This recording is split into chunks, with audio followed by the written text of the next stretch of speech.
Monsieur le Président de la Fondation Médéric Alzheimer, Monsieur le Directeur de l'espace de réflexion éthique de la région Île-de-France, Madame la représentante de France Alzheimer, Mesdames et Messieurs, en vos qualités respectives, permettez-moi tout d'abord de vous souhaiter la bienvenue au ministère des Affaires sociales et de la Santé pour la tenue de votre colloque Alzheimer des vulnérabilités partagées. Le thème de cette rencontre d'aujourd'hui est fondamental tant d'un point de vue théorique que sur le plan plus pratique. Car vous avez raison de souligner, en touchant toutes les générations, tous les âges, tous les milieux sociaux, toutes les sphères de solidarité, la maladie d'Alzheimer nous oblige à réinterroger notre quotidien, notre société et les réponses que nous apportons aujourd'hui et pour demain. C'est le présupposé de la loi d'adaptation de la société au vieillissement. Et à travers cette loi co-construite, nous nous sommes donné les moyens politiques et financiers de répondre aux défis liés au vieillissement de nos populations de manière ambitieuse, mais surtout pragmatique, afin de faire en sorte que le bien vieillir ne soit plus un concept, mais bien une réalité. Afin de faire en sorte que cette notion soit à la portée de tous et de toutes, quelles que soient les ressources financières, les degrés d'autonomie ou leur perte, et où que l'on habite sur le territoire, et c'est un vrai défi territorial que de penser au vieillissement suivant le territoire. Car l'avancée en âge, qu'on le veuille ou non, engendre, et c'était ce qui était débattu à l'instant, présenté plus exactement, engendre beaucoup de vulnérabilités, des fragilités, et nous devons les avoir identifiées afin d'y apporter des réponses les plus adaptées, qu'elles soient physiques, psychologiques, financières, individuelles ou collectives. Inventer de nouvelles réponses qui solutionnent les problèmes, prendre en compte l'humain, voilà ce qui guide l'action publique. Car lorsqu'une personne perd progressivement sa capacité d'agir ou de décider, elle entraîne souvent avec elle les proches qui l'accompagnent au quotidien. Ils sont nombreux à ressentir ce devoir de s'occuper d'un proche comme une restriction de leur propre capacité à faire, à se sentir isolés au moment des choix et des décisions, par manque d'information, de dialogue avec les professionnels, par incapacité temporaire à entendre ou à décider, par culpabilité surtout aussi de vouloir se reposer. Ce sont donc tous les proches, l'environnement des personnes fragilisées qu'il faut prendre en compte et qu'il a fallu repenser. Attendu depuis plus de 10 ans, voulu par le président de la République et élaboré à l'issue d'une très large concertation, la loi d'adaptation de la société au vieillissement a été promulguée le 28 décembre 2015. Cette loi constitue un véritable tournant, une petite révolution pour notre société, et pour la première fois, la question du bien vieillir est sur le devant de la scène. Considérée comme un des sujets fondamentaux du quinquennat du président de la République, l'adaptation de notre société au vieillissement est en marche. Il ne faut pas minimiser ce que cela implique, car c'est bien un changement de vision et de comportement que porte cette loi pour nos aînés aujourd'hui, mais également pour ceux de demain. Nous relevons un défi démographique sans précédent et dans le même temps, nos sociétés changent à une vitesse incroyable. Les seniors de demain ne seront pas les mêmes que ceux d'aujourd'hui. Afin de mettre en œuvre les mesures contenues dans cette loi, le gouvernement a donc pris ses responsabilités en dégageant les moyens financiers assurant un financement pérenne et total des nouvelles mesures. Ainsi, la contribution additionnelle de solidarité pour l'autonomie permet-elle de conduire cette réforme à une contribution qui représente, je le rappelle, plus de 740 millions d'euros par an. Il était urgent de remettre l'humain au cœur de nos actions et de nos réflexions, parce que sans cela, impossible de répondre concrètement aux mutations profondes de nos sociétés. Nous l'avons fait en partant de ce que nous disaient les personnes âgées, de leurs souhaits, et ce que nous disent une grande majorité d'entre elles, c'est qu'elles désirent continuer de vivre à domicile aussi longtemps que leur état de santé le leur permet. Et vivre à domicile, c'est aussi pouvoir garder des liens, être inclus dans la vie quotidienne de la cité. C'est pourquoi un certain nombre d'avancées apportées par la loi concernent le champ du domicile, et je rappellerai les principales. Tout d'abord, la revalorisation de l'APA. La priorité donnée au domicile est ainsi réaffirmée, et pour l'année 2016, ce sont 306 millions d'euros qui sont dégagés, et pour 2017 et 2018, ce seront chaque année 453 millions d'euros. Cette revalorisation permet à la fois une meilleure couverture des besoins d'aide à domicile dans le cadre de l'APA, couplée à une participation financière réduite des usagers. un soutien renforcé aussi aux personnes les plus dépendantes et la suppression de tout reste à charge pour les bénéficiaires de l'allocation de solidarité aux personnes âgées. Cette loi reconnaît aussi et surtout le rôle des proches aidants, un rôle fondamental, une réalité qui concerne aujourd'hui 8,3 millions de personnes, près d'un adulte de plus de 20 ans sur 6. Elle va plus loin puisque cette loi crée de nouveaux droits, de nouvelles reconnaissances. La reconnaissance du statut de proche aidant tout d'abord. Pour la première fois, une définition de l'aidant est donnée et inscrite dans la loi. Sont ainsi reconnus tous les proches de la famille exerçant ce rôle, mais aussi des personnes ayant des liens étroits et stables tout en n'appartenant pas à la famille.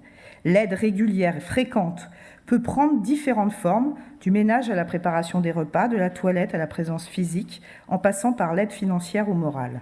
Il était important de reconnaître le rôle de ces personnes, sans qui les personnes âgées ne pourraient vivre à domicile, qui se débrouillent, mettant souvent leur santé, leur travail, leur équilibre personnel en péril.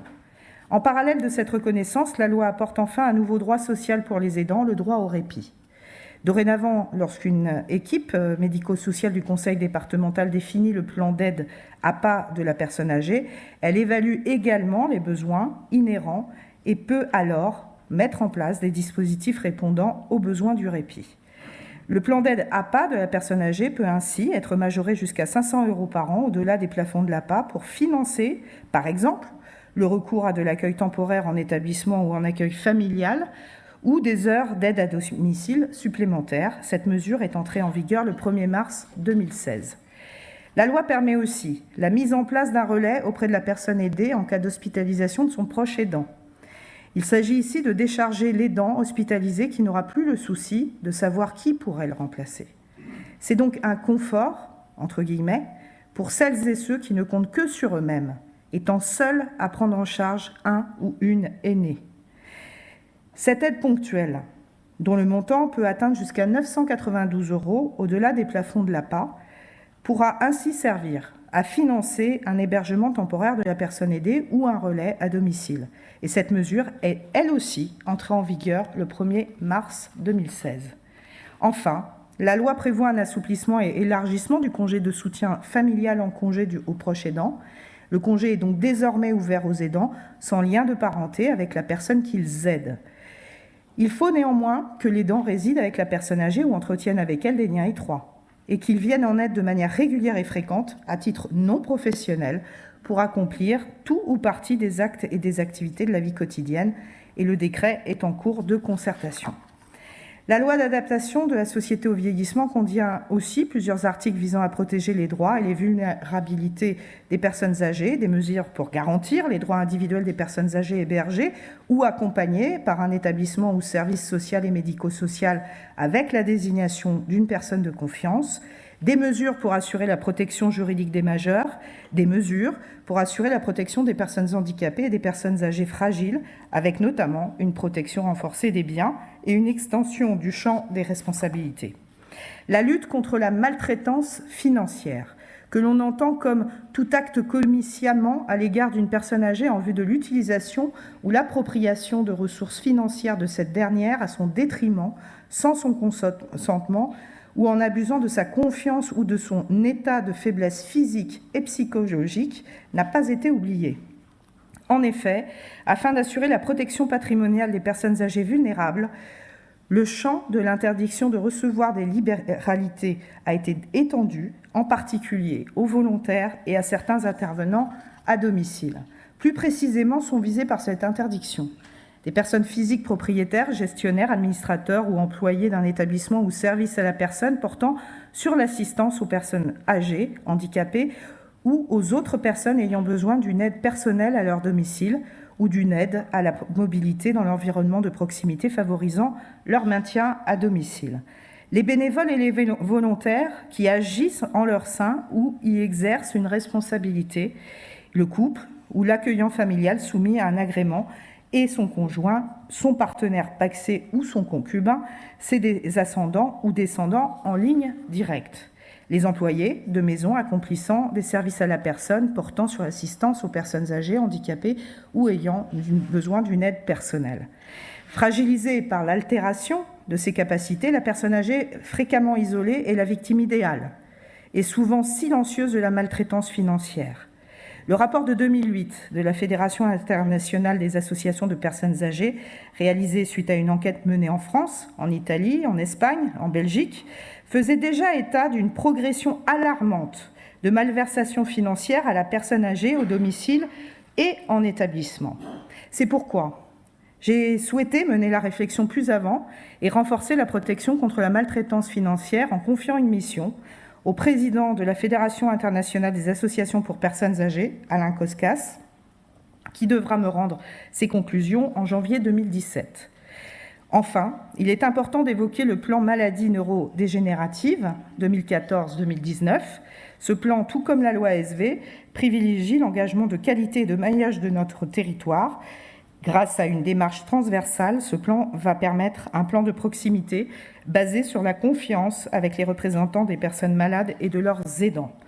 Car nous avons, quelles que soient les fragilités, les mêmes exigences en termes de qualité du parcours de vie, mais aussi en termes d'accès équitable aux soins ou concernant l'accompagnement adapté sur l'ensemble du territoire, une exigence qui implique bien évidemment la coordination de tous les acteurs concernés. Vous le voyez, à travers les lois votées, les réformes engagées, nous avons l'ambition non pas de réduire à néant toutes les fragilités inhérentes à la maladie ou à la vieillesse, cela serait illusoire. Nous avons par contre l'ambition de faire en sorte que nos concitoyennes et nos concitoyens soient accompagnés de la meilleure manière possible en tenant compte des spécificités et des besoins de chacun. C'est en mutualisant et en partageant que nous avons la possibilité de proposer une autre vision, une autre manière de faire, pour qu'effectivement les fragilités soient partagées, de faire réduites et surtout pour rendre à chacun une vie plus douce. Je vous remercie.